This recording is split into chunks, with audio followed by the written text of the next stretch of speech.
What's up, Sasquatch? What's up, lawnmower? I mowed my first lawn. You learned how to mow the lawn. Yeah, my brother brought me a fancy electric. Well, my brother and my sister-in-law, sorry, bought me a fancy electric cordless lawnmower for my birthday. And I was like, Tenny, come over and help me try and use it so I don't kill myself. So you help me get the hang of it. And it was awesome. When you first started mowing, it was so funny because you were mowing in 3-foot patches. Bro, I just kept going in circles. I didn't want to go in lines. I just wanted to go. I was going in like spirals. It seemed easier that way. It is not easier that way. But then I could just keep going around and around and around. I don't have You to should start one of those YouTube channels where it's just you mowing lawns like Al Blades. You're the only person I know that knows about Al Blades, but I know Al Blades has like 50 million or YouTube followers. So, by the way, because I watched Al Blades once on YouTube, YouTube now suggests to me other lawn mowing like YouTube channels. That's like unreal to me. And I watched one which I will send to you tonight because, you know, these people go to like abandoned properties and just like mow the lawns and make them look nice. Mm-hmm. And so the one that got suggested to me, I was watching it. The guy is mowing the lawn and right near the end, he's like, I have to call the police. And he calls the police and there's a fucking body in the house and he smelled it while he was mowing the lawn. Blech. I was surprised that didn't happen to Al Blades. Some of those properties he went to looked sketch. Yeah. Sketch. But yeah, I mowed a lawn. Very proud of you. No. Have you ever seen the movie Big Daddy with Adam Sandler? Yeah. The little kid goes, I wipe my own ass. That's how I felt after. I was like, I mowed my own lawn.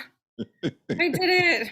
And I felt, okay, this is another thing, like, especially with Bean, and he got older and it was hard for him to walk in tall grass. Like, anytime I had the grass cutter person come up, the next morning I'd be like, look what I did for you, Bean. Like, I was so proud that I, like, made his backyard nice. And now it's, like, tripled. Like, the next day when I went out there for Toad, I was like, I felt so much pride. Right. Like, look what I did for you.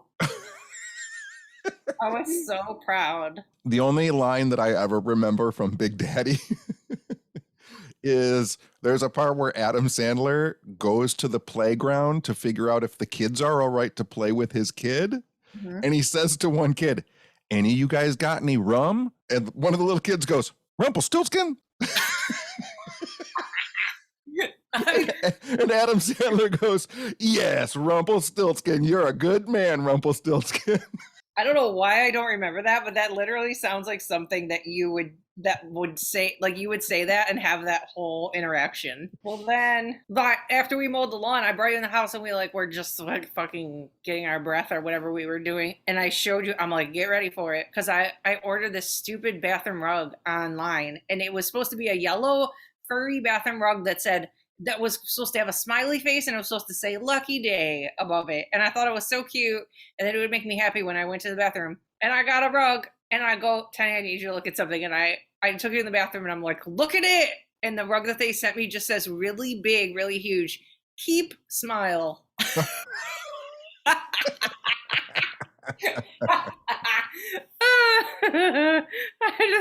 I just really needed to see somebody else's reaction to it. It makes you so much happier than the one you ordered. I think it does. Oh, it's the stupidest thing I ever saw. Keep smile. You're having a bad day, but keep smile. Oh, holy shit. Now I'm going to have to post that online. I'm going to put that on our Instagrams. So funny. We did a lot. I feel like we've done a lot since we recorded last. I think we have. Today was my first bike ride of 2022. Did you go to the dollar store? Nope, I just rode around the block. I did a couple miles on the bike. Very nice. It was chilly, but I just drove until I felt like my heart would explode, and then I came home. Do you bring like a water bottle with you or anything? No, I figured I could just do a couple miles in a few minutes and zip around and get home. Sure. I actually charged up my phone and put it in my pocket in case I wiped out. I could reach over and call you. That's I'm really proud of you. Thank you. I know I called you. You called me the other day and I missed it. And then I called you back and then you didn't answer. And then I wrote in your DMs. I'm like, I'm sure your phone is in fucking Alabama. So why don't you call me when you fucking... I'm getting better. I know. I'm proud of you. I mean, it should at the very least just like be by you just in case anything crazy happened. Like I don't know. Anything. Yeah, anything. What if somebody came in your window? What if your roof fall in? What if your tree? I don't fucking know. What if I get stuck in my crawl space? Exactly. Okay, so here's where we'll start because we talked about it on the last episode that we're actually, we talked about how you were going to go do an investigation, and I was sad because I had to work. But then I woke up the next day, and both of my clients canceled on the day of, and I was like, Jenny, now I can go to the investigation with the kids. So I really feel like that happened for a reason, because I feel like that changed my life. I'm not even serious. I mean, I'm not even kidding. I am serious. I can't talk. That event is really cool. We haven't done one for 2 years because of COVID. And Brian's team and I did one. So yeah, in 2020 was the last time we did it. And it's just such an amazing experience to be able to interact with a very young generation and expose them to the paranormal and supernatural and occult ideas in a way that's not threatening, not scary, teaches them to accept their weirdness, teaches them to accept other people's weirdness, like, is such an amazing thing. And this group of kids was by far shockingly imaginative and thankful and kind and just amazing. I swear, there was like multiple times when I got choked up because they were just so freaking cute and smart. They said stuff out loud that adults don't say at our events. Like, not only did they get everything that we were talking about, but they brought stuff up before we did. And I'm like, how do you know that? How do you know about that? Yeah, it was great. When we were in the one classroom upstairs and one kid just off the cuff, without any prompting from anyone, just started talking about like multiple dimensions and infinite realities. Yes. And this, I think it was a 7th grader. They were all 7th graders. Yeah, they were all 7th graders. The part that you were talking about, okay, yeah. The one kid asked if we were living in a simulation, and we were both like, maybe. And then the other kid, I don't know if it was the same kid or the other kid that we loved, but one of them said, I think he said it before the simulation part, but he goes, am I dead and I'm just reliving my memories? And I'm like, what? I'm like, what if we are? Like, they were making me think of shit that I've never thought about. I'm like, holy shit. And they talked about synchronicities. They talked about deja vu.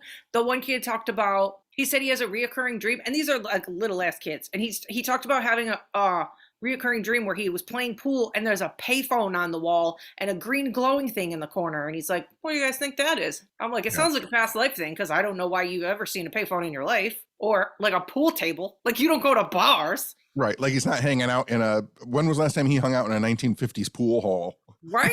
With a pool table and a payphone on the wall. Exactly. And they described everything so good. And like, you really got the feeling that they hadn't opened their mouth about any of this to any adult figures in their life. Like, they were like, oh my gosh, there's these weird people in front of us, and I finally get to ask this weird thing that's been bothering me. Yeah, it very much seemed like they had probably minorly at least discussed it with each other, like kid to kid, but to be able to talk openly about it in front of adults, like it was like the floodgates were open.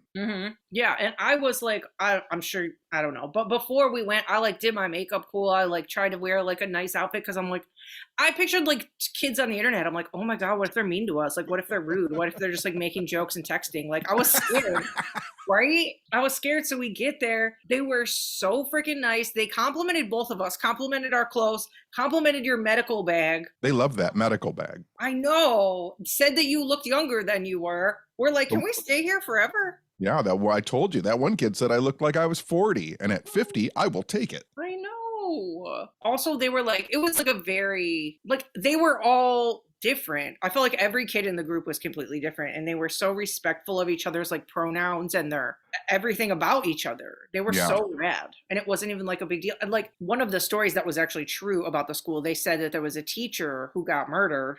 Mr. Winter. Yes, in 84 or something. Yeah, in the early 80s. Yeah, and then they said his funeral was in the auditorium that we were in, showing them stuff. So the one kid was like, we were all sitting in a circle, right? And the one kid was like, well, the teacher was gay, so he's like, maybe he'll want to talk to, and he's like talking about himself, and he's like, well, I'm gay. And then he looks across the circle, and he's like, and I thought you were. He's like, are you gay? And the other kid's like, no, I'm bi. And he's like, oh, okay, cool. And the whole circle was so fucking cool. Yeah.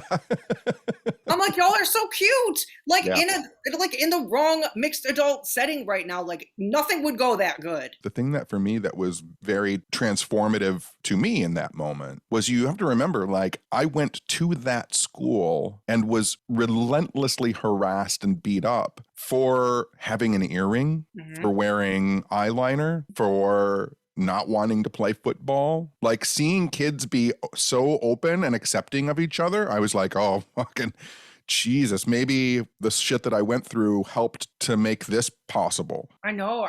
I swear, on like 18 different levels, I was so fucking emotional the whole time. The I fact swear. that when we were doing an EVP session with them, instead of asking questions, they took the time to just say, if there's a ghost here, we want you to know you're being heard.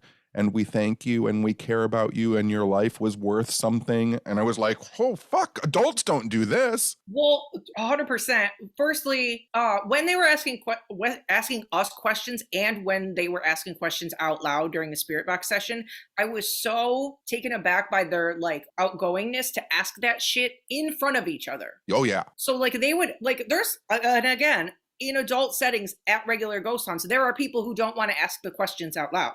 These kids asked whatever the hell they want. The one, I think the moment that you're talking, well, one of the moments that you're talking about, I wrote it down word for word, and it's when I almost cried. Was it the kid with the hat? Yep. Yeah. So first of all, there's a kid there with a fedora who would have flipped out had I have worn my fedora that day. Yeah, he was like baby Tenny. We walked in and I'm like, well, there's your guy. Like he was like a little you, and he was so fucking smart and cool. So yeah, we're going around in a circle. I would say 4 or 5 kids went before him, and then it got to be his turn. And it was when we were doing a tape recorder, and he takes the recorder, and you think he's going to ask some question, right? And he goes, instead of that, this is what he said, word for word. He goes, I know people probably talk a lot about your death, but I just want you to know, however you lived your life, I'm really proud of you.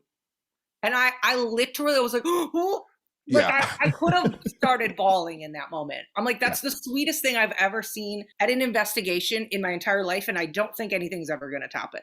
And he said that in front of 7 other kids without a care at all. Yeah.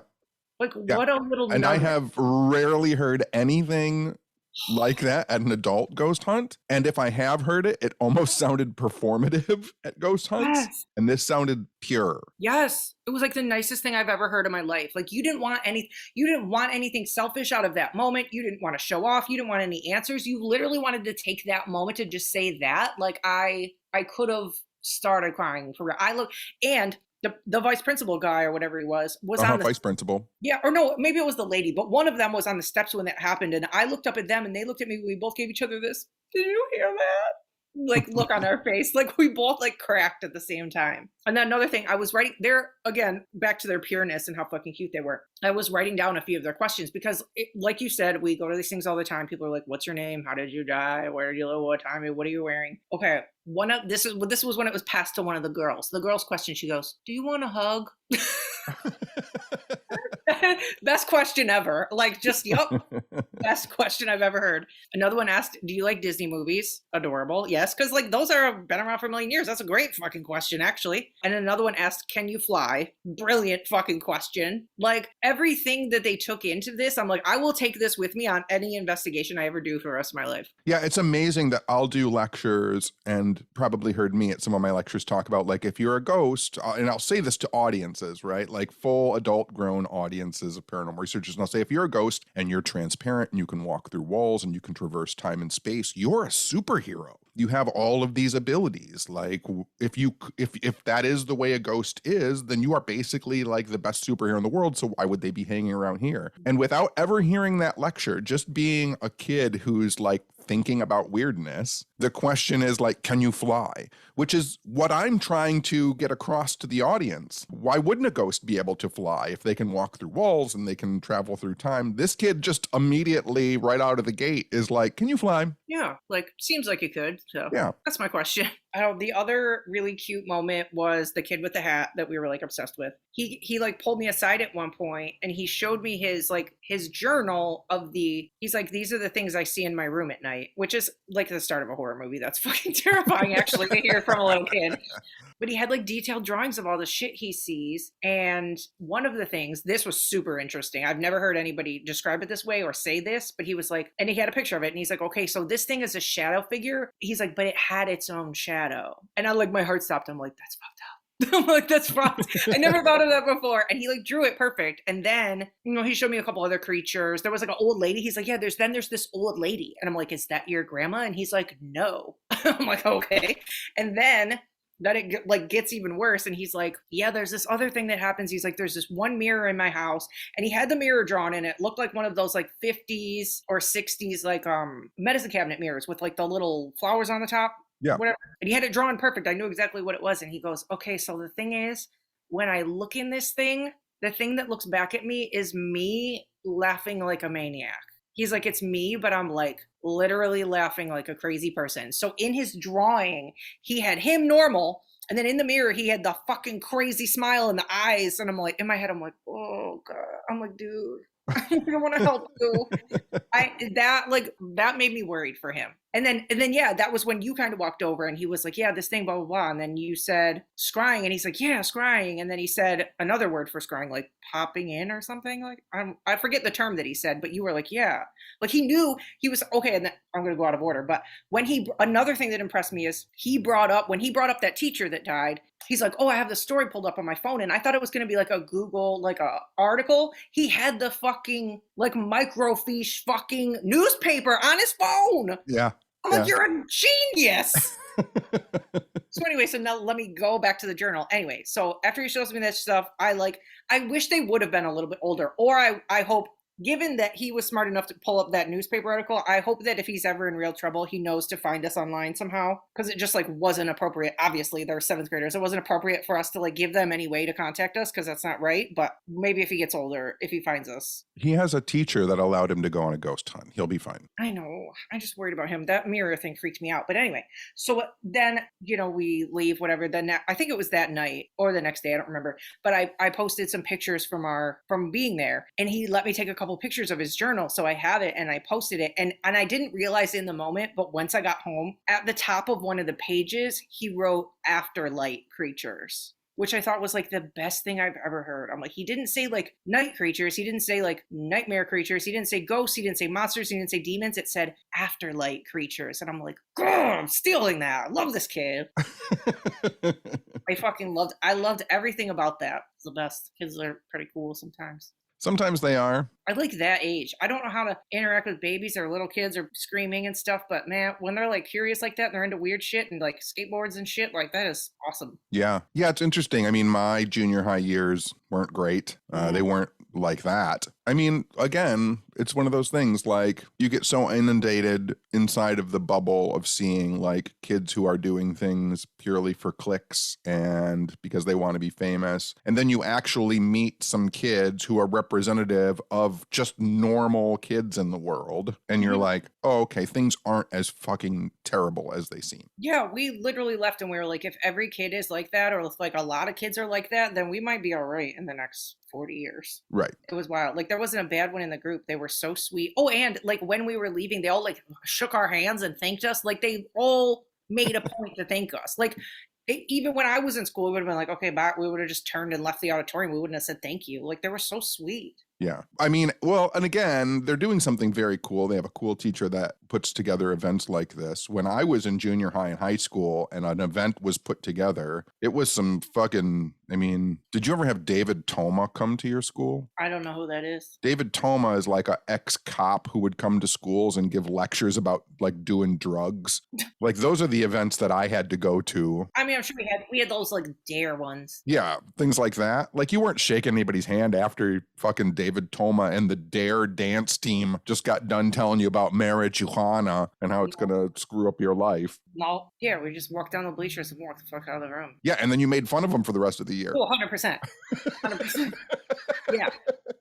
Yeah.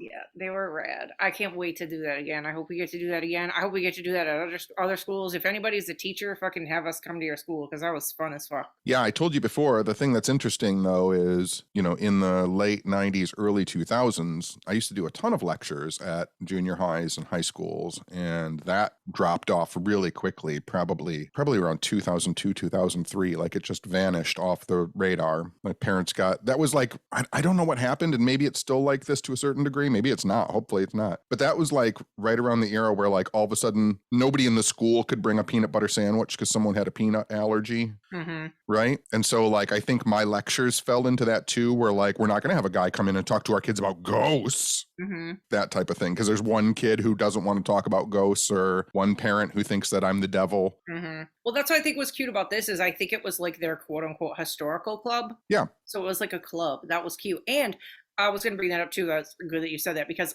when I posted online on Instagram and on Twitter, so many people commented, that's so cool that their parents let them do something like that. Like everybody was so stoked. And the teachers. There was big ups to the teachers and the principals and stuff for allowing that to happen. And we were saying too, you said that you were glad that it was us and not some like bozo fucking whoever ghost people like teaching them how to do this shit the wrong way and not from a place of kindness and them like learning all the wrong shit. Yeah, that's the one thing that makes me fearful is if you do these type of events, if you have them happen more often and someone is pushing like either a religious agenda or like their own personal biases, you know, and then it becomes this thing where they're talking to kids about demons and, you know, just hatefulness and murder and provoking like that. It can go sideways real quick. Yeah. And even them who like had real knowledge of that something messed up or somebody that taught at their school being murdered,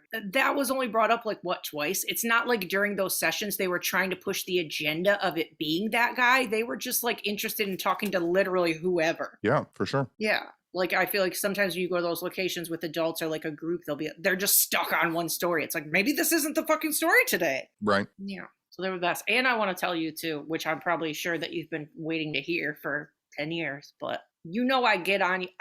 One of my biggest pet peeves is when somebody doesn't get what they're worth or is too like timid to get what they're worth. You know what I mean? And in any industry, a hairdresser that doesn't charge enough or whatever, it's like, you know, you could get more and you don't because you're whatever. And that's always bummed me out about you because I want you to do well. I want you to thrive and I want you to get what you deserve because you're important and you're knowledgeable and nobody else does what you do, period. And I know even still, you make sure you do a certain amount of free events a year. And it's very important to you. And it's always been important to you.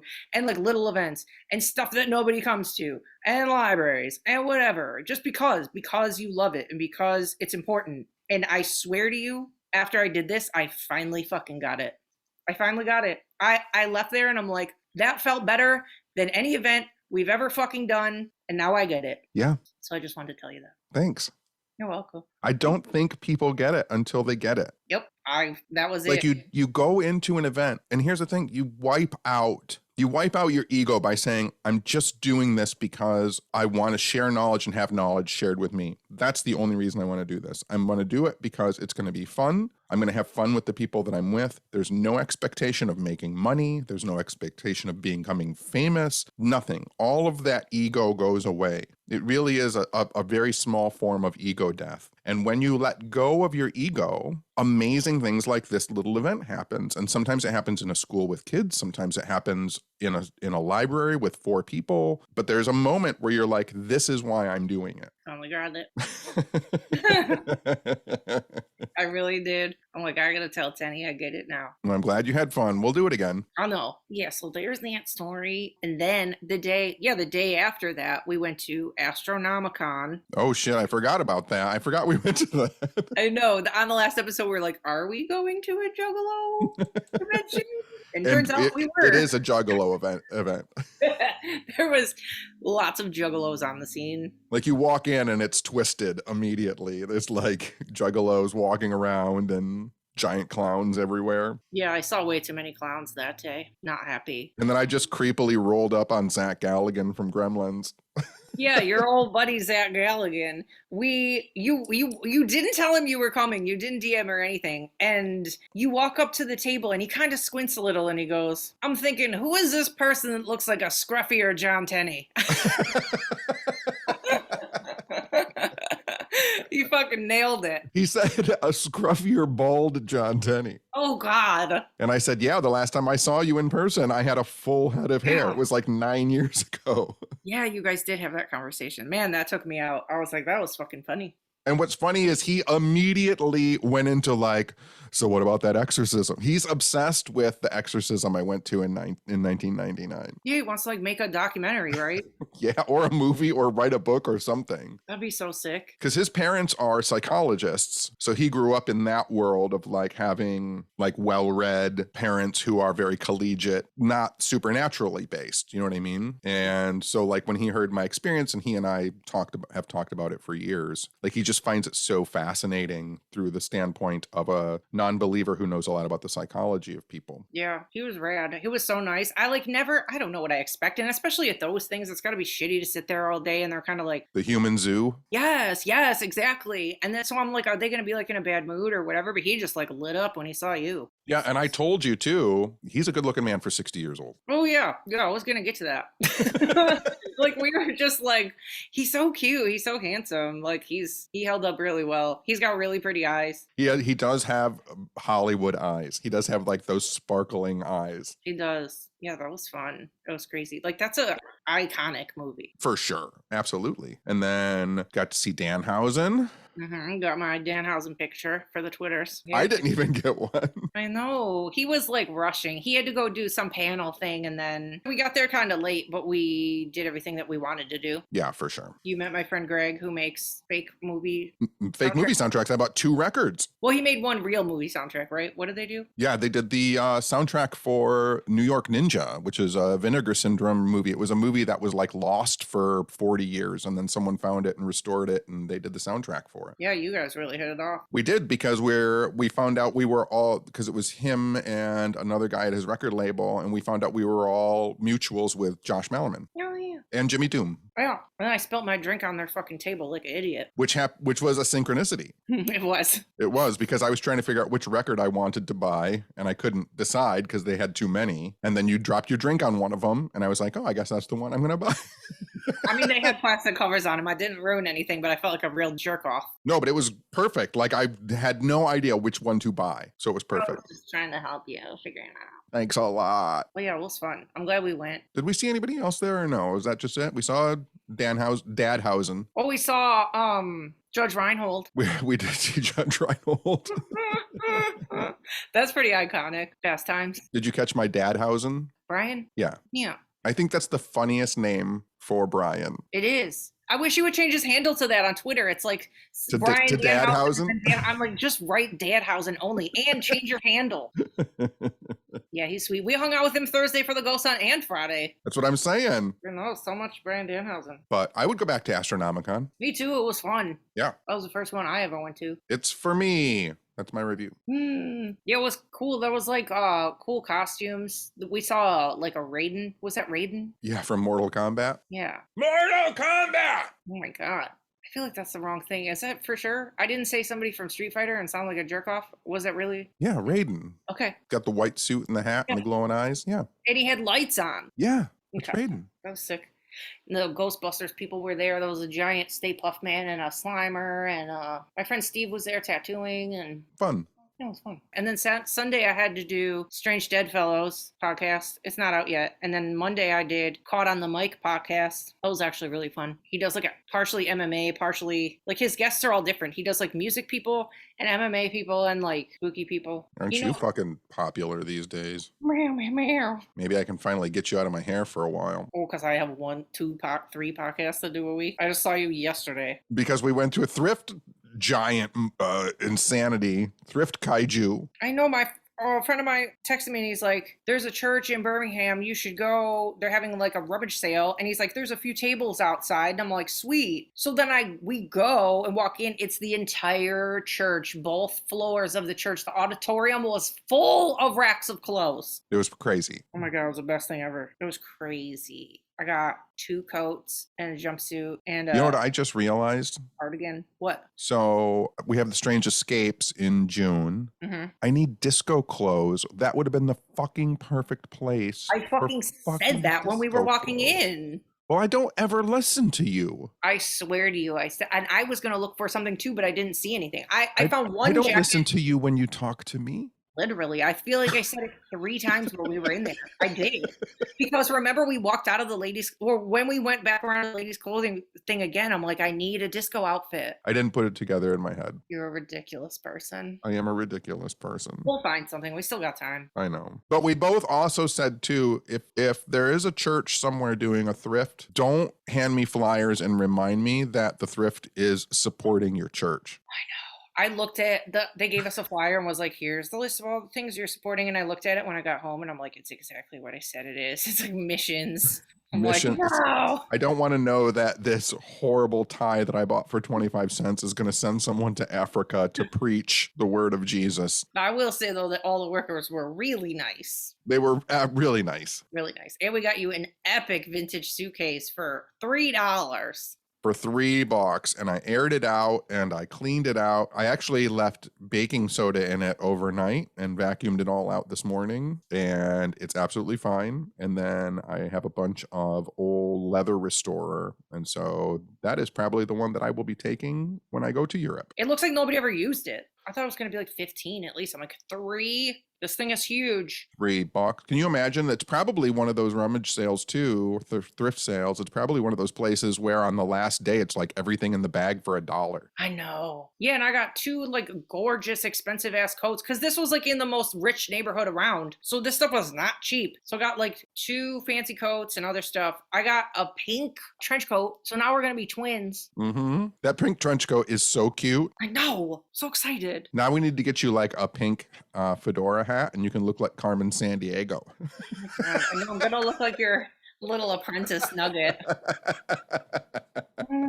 Okay, so my clients, I'll tell you about my clients today. I'll tell you about my work day. Wait, before you tell me about your client, my nephew graduates, finishes college, and the weekend after he graduates, there's a big like friends and family get together dinner at an Italian restaurant out by my sister and my brother-in-law, and my sister wants to know if you want to go. It depends on what day it is. It's the weekend before Belvoir. It's a free Italian dinner. Yeah, I should be able to go. Oh, I don't. Well, look at that. There's no fucking fights on that night. Oh, it's perfect. Is it June 18th? I think so. Or Yeah. July 18th? I don't know what dates are things. I think it's June 18th. Yeah, that makes sense. I'll go. Bring Toad, maybe? You can bring him to an Italian restaurant. Why not? He's crazy. Just feed him breadsticks the whole time. I will. That's how you take care of me, too. All right. Anyway. For any of our male listeners, just feed Jessica breadsticks all the time. Yeah, shove breadsticks in my mouth is the way to my heart. Okay, I'm going to tell you about my clients today because they were both fucking amazing. Okay, my first client came. She was so cute. I don't know what, like, okay, you see a name, you see whatever, you see where they, like, if I have their Instagram name, I might know where they work, whatever, but you never, like, imagine what people are like. This girl, lady, whatever, she's so fucking cute. She had a cartoon voice, dude. Like, she should work for Disney. She sounded like, come on. She sounded like that? I'm like, whoop. No, she sounded like Minnie Mouse, like literally, but it was so genuine. It wasn't like put on, like she was so cute. Anyway, so I did freckles on her, blah, blah, blah. So I told her that we go to haunty shit because we both said we were going on road trips this summer and I said I was going to. I'm like, I'm going to right. When you say that, you have to explain it. So anyway, so she said she grew up in Baltimore, this area, this called Armstead Gardens. And she's like, she's like, literally our whole street, our whole neighborhood was haunted. Every single person had a different ghost in their house. She's like, I remember my grandma would walk me down the street and you'd just stop and say hi to the neighbors in the morning. And the neighbors would be like, oh, well, mine did this last night and mine did that last night. It was like just them talking about like what was on Johnny Carson. Like they'd be like, oh, I had this ghost. And I guess they saw Civil War ghosts a lot and all this crazy shit. And then she's like, I remember too, one time my grandma and my aunt were having coffee and smoking cigarettes in the kitchen. And my grandma was pissed because she was like, oh yeah, one of them opened all my cabinets and stacked all the dishes on the counter again. Like it was that bad. Like all of them had like poltergeist activity. And then she said she remembers too, there was this time her uncle came over and he was like sitting there watching TV and he right in front of his eyes he saw a Nerf ball lift off the floor and throw right at him. And I guess he lost it. He like ran through the house. He looked like he was like all the color drained from his face. He looked like he was gonna have a heart attack. And they're like, what? And I guess for a while he couldn't even talk about what happened. He was like, I can't even explain to you what just happened, blah, blah, blah. So then when he could finally talk, he's like, I'm not coming back here until you have an exorcism. I'm not coming back here. So yeah, she said their whole area was haunted. It's called Armstead Gardens. That's fucking crazy. Why would you, like, every house in your neighborhood has a ghost and everybody just talks about it, knows about it, and it's just like, oh, well. Well, you've heard me say this before. Like, if any place is haunted, then every place is haunted. Yeah. Right? Just to what degree is it haunted? Yeah. And then do the people in the location affect how the haunting is going to happen? Yeah. You got to remember, like, here's the other thing too. Like, a lot of houses might be haunted. I used to talk about this a lot at lectures. I don't know why I don't anymore. But like a lot of houses could be haunted for a very long time, but old people live there who don't see and hear very well. And they live there for decades without knowing that shit is going wrong. Or like they think that they dropped the plates or they don't remember that picture frame is tilted, and then the old person dies, and people move into the house who are younger, and they're like, oh, this place is fucked up. I wonder if that lady who died here is haunting it. And it's like, no, it could have been going on for decades. And yeah, I never even thought of that. But yeah, she said that the mood was more like aggravated. She's like, cabinets would slam, and the water was on full blast all the time, and all this crazy shit would happen. And she's like, my grandma was always like furious. She's like, they're at it again. Did she say how old she was when that was happening? It sounded like pretty little, like 9 or 10 or something. Because, most poltergeist phenomena is usually, like, most people think that it's associated with prepubescent girls. Yeah, that sounds about right. Yeah. Usually when you look at poltergeist cases, there's someone, usually a female, in the house that's about to go through puberty. Should ask her about that. I forgot about that. Or if she had like any trauma going on at the time and was like doing it. But then that wouldn't really explain why the rest of the neighborhood, every single house was haunted. Then they would all just like tell their neighbors about it. But I know what you're saying. Yeah. Again, once one person starts talking about their weirdness, it makes everybody talk about their weirdness. Every fucking house in America could be haunted and people just don't want to talk about it. But if your neighbors start to talk about it, all of a sudden weird shit starts to happen. That's true. The other thing is too, is like, we've discussed this before in the past on our podcast, like where your house is at, that was an apple orchard. Mm-hmm. And so there was one house in that neighborhood that the people who lived there and their children, that whole like quarter mile by quarter mile square was one family. Like, how do you know that the houses that are being haunted, like it was one family's property? Dang, that's just blew off a bomb in my brain. Just blew my brain off. like people don't think about stuff like that. Like we think now like every house is individualized and there's a ghost in this house and a ghost in that house and everybody's house is haunted. But the realization is that like 100 years ago, people owned 50, 75, 100 acres of land and it was their family's property. That's so true. Dang, I gotta bring that up to her too. There you go. Tenny, just thinking about shit all the time. Just using the noodle. I am fairly well known for using my noodle. Ayo. Ayo. No complaints. Ooh. I literally, while we were talking, I thought I was out of things to talk about, but I just remembered one more thing. Okay, so we have talked in private before about having. Can we call this episode "Use Your Noodle"? No, we have to call it Afterlife Creatures. Okay, that's fine. I was gonna say Keep Smile, but it's got to be Afterlife Creatures. Okay. But anyway, so we've talked about having, and not to like replace our regular ones, but to intersperse viewer question episodes, right? Yeah. So this maybe will lead to that. We'll see. So we got a we got a viewer listener question today, and it's kind of long, but it's good. And they like legitimately want our advice. So, and I feel like you'll be the one to answer this, right? So let me read it. It's kind of long. Uh-oh, here we go. There's a first time on What's Up Weirdo, isn't it? Yeah, first listener question. All right. Okay, this person says, see, I feel like I'll be able to get this out because it's not my story, it's somebody else's story. So I can talk maybe, but we'll see. Okay.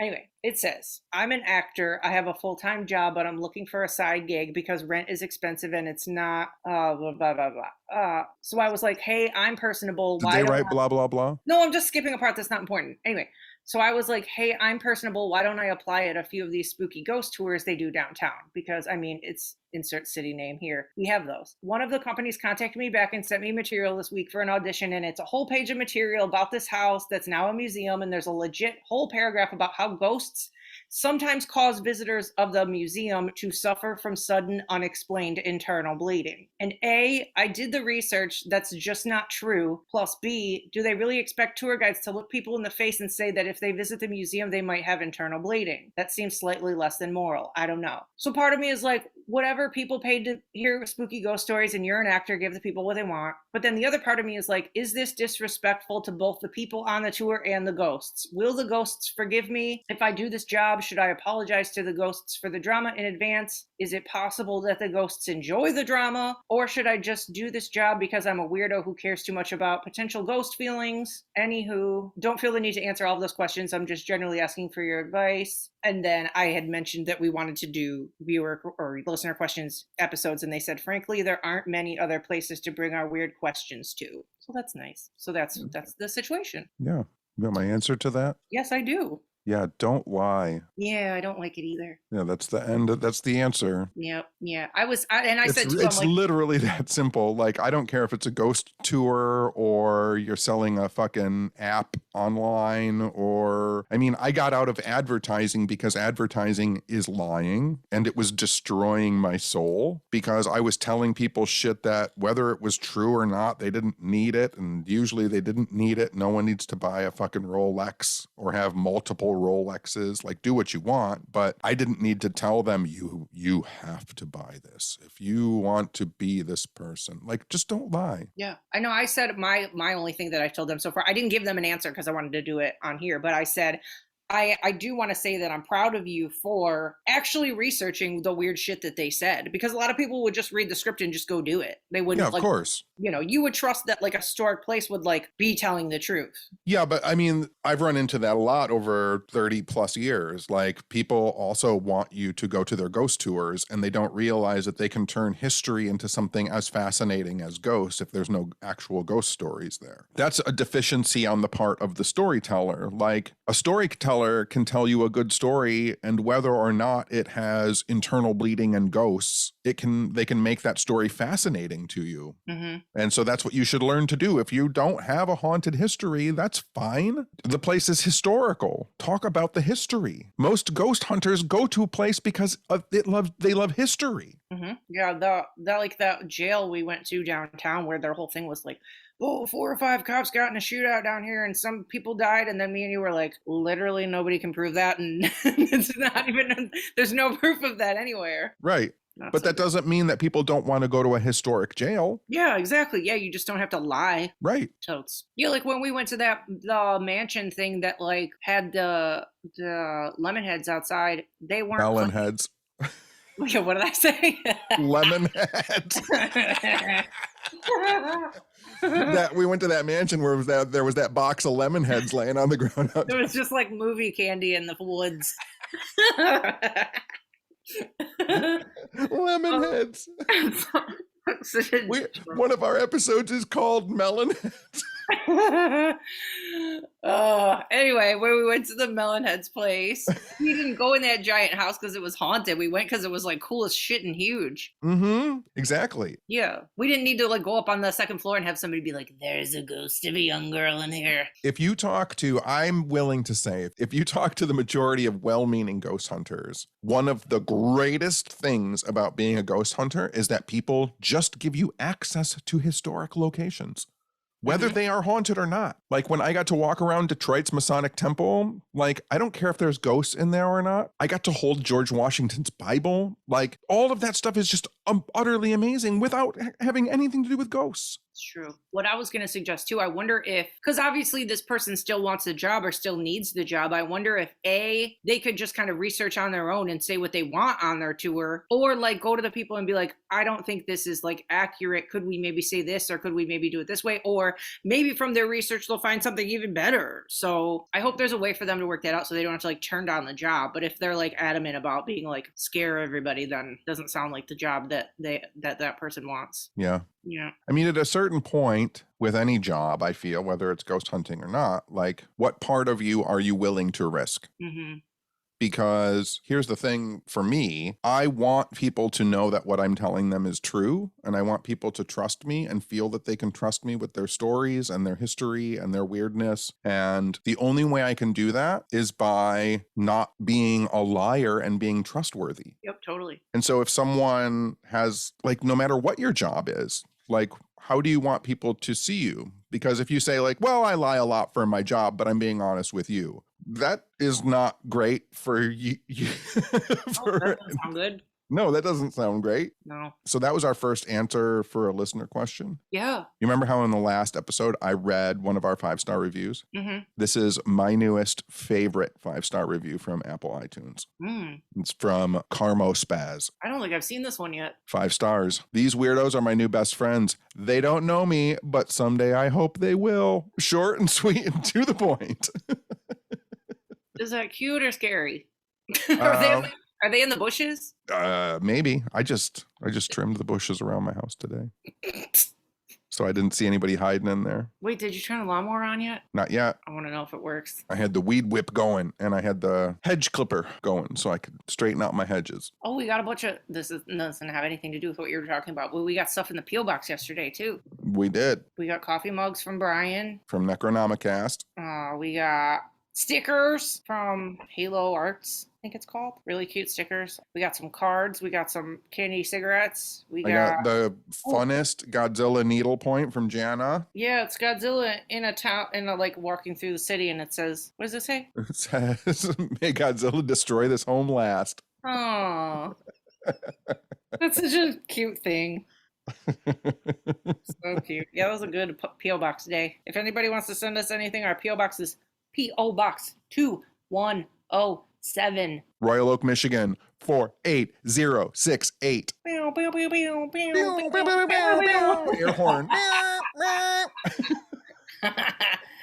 It just felt like the time. We got some new pates rolling in. Oh, we have our event May 19th at Stash in Detroit that I posted on all of our socials, the ticket link and the information. There really isn't any information. We're just going to do whatever the fuck we want. Talk about spooky shit, give some people some handouts, do weird shit. I'll do a lecture. Yeah. I'll do a mini lecture and then you and I will do whatever we do. Yeah. I still don't know what you and I do, but I don't know what we do either. I would call it friendly, insulting banter and comedy for all. Yes. And we could take questions at that too. That's always fun. We'll take everybody on a cruise on our friendship. That's right. And they'll just want to jump right off.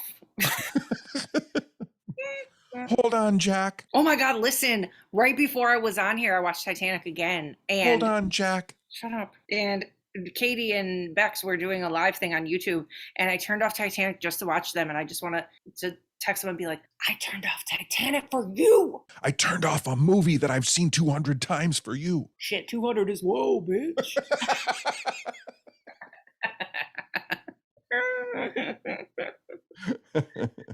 It really is. Anyway, are we done? That's it. We went a whole one with only one bark from Toad. What are you doing? Oh no, now it's gonna start? He made it all the way to the end. He's a monkey because he was sleeping on the couch and he just went on the floor and like did a big like long stretch. Yeah. He's so sweet.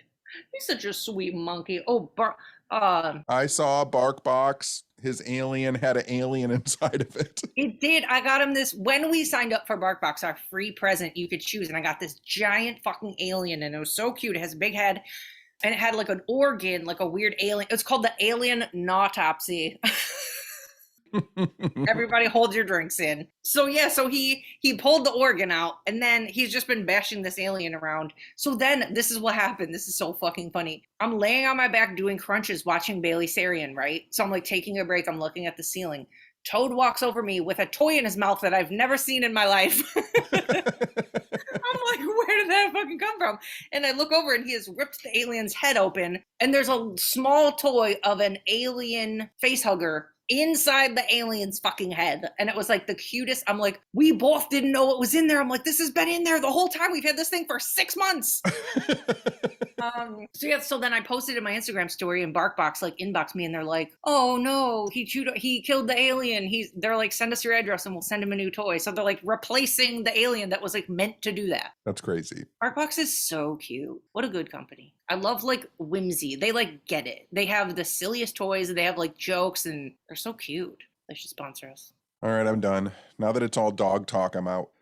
I know, I gotta do crunches. I'm getting fat again. Oh my goodness gracious. I gotta get skinny before my trip. Buy yourself a bike. Come bike riding with me. That's a good point. I'd have to get one of those like pull baskets for this little munchkin. No, because we could just go out like for little miniature rides. Like it would be good for giving him time, like learning to be alone. We could go out and ride for 45 minutes and you could come home. But you know, I'm like 95% more willing / likely to do something if I bring him with me. Yeah, for sure. You should get a little basket and a bonnet for him. He can sit in the front. Well, no, they make those things that's like a jogger. Like people put their jogger, like the teardrop thing in the back. They make those for dogs. Yeah, I know. The ones that they drop their fucking kids into. Yeah. Pullable jails. Yeah, that actually sounds like it would probably just make you want to barf.